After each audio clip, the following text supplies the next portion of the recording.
extremist Islamic fanatic sends hundreds of British young men to join al-Qaeda terrorist organization in Syria.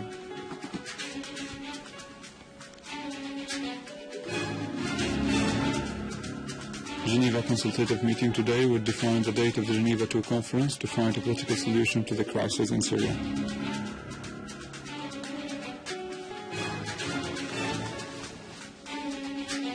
A security alert in Cairo follows the capture of large amounts of weapons and explosives intended to be used in terrorist operations.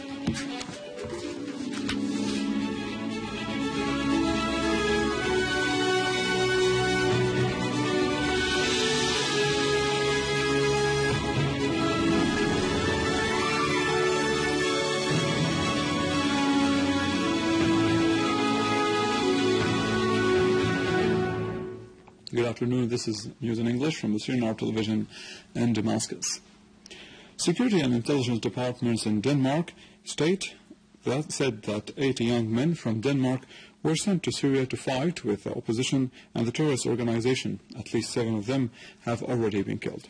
The British paper, The Independent, revealed that the fanatic extremist Angam Chowdhury, who lives in Britain and receives financial support, leads a large network to recruit young men from Britain to smuggle them into Syria and to join al-Qaeda terrorist organization there.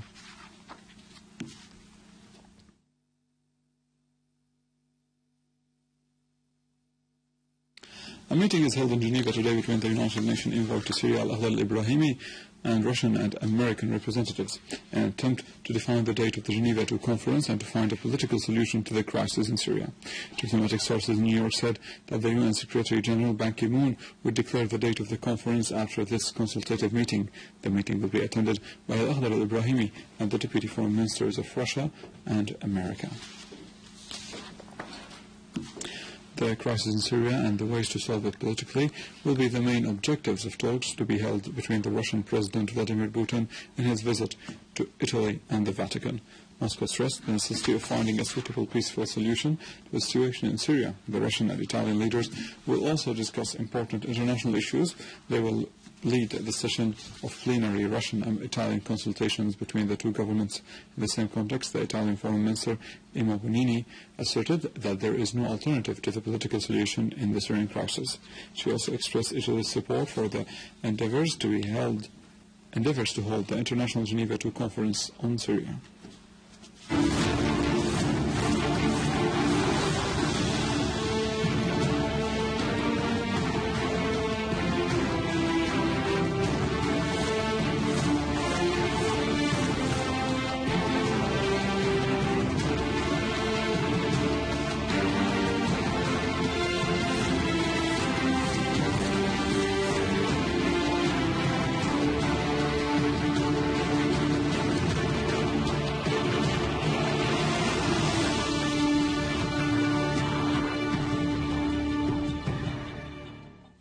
Moving to field developments, al-Homs Syrian Arab Army units killed all members of a terrorist group who had infiltrated from the village of Zara and tried to attack the villagers of al-Bardayat in Tel Kalakh countryside.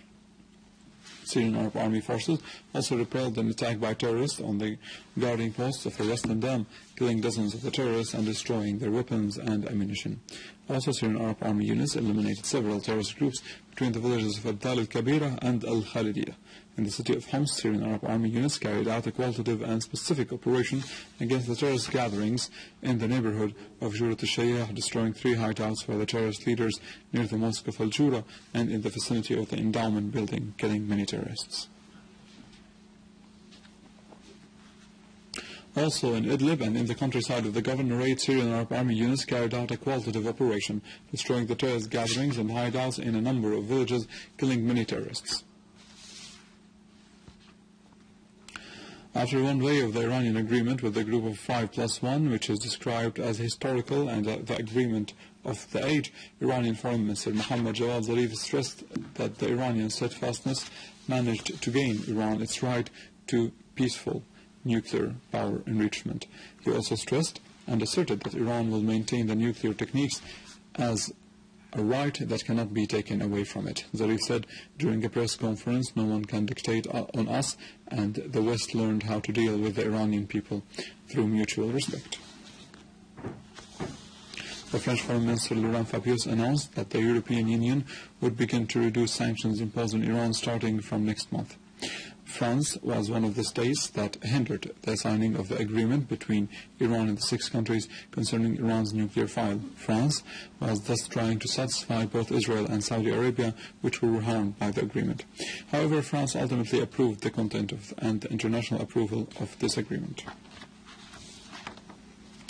Going to Egypt, where the Ministry of Interior and National Security intensified security measures in Cairo after receiving threats of terrorist attacks against major departments and hospitals. The security forces captured large amounts of various weapons and explosives. The Assistant Interior Minister said that the campaign also resulted in capturing terrorist organizations and nearly 100 prisoners who had fled from various jails during the January revolution in Cairo and other cities. The security forces also captured large amounts of drugs. China made an official protest to the American and Japanese embassies in Beijing concerning the reply of both America and Japan to the establishment of an area of air defense in the eastern China Sea.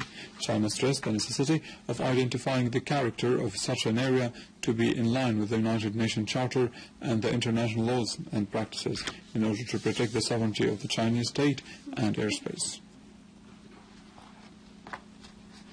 With this, we come to the end of our news for today. For more details and to view this bulletin again, you can visit our website in English, www.syriaonline.sy. Stay with us after the break, the latest in economy and finance.